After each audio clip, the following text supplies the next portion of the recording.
Hello everyone, hope you all are doing well. Welcome to Krishna Flute Academy.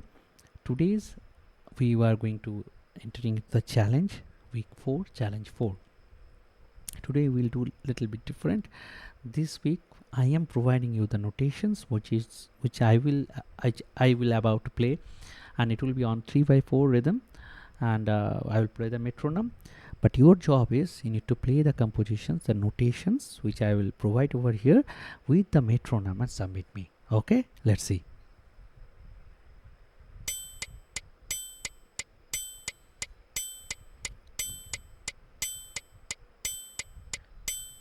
So it is 175 tempo and I am using C scale flute. Let me share the notes. Let's ready.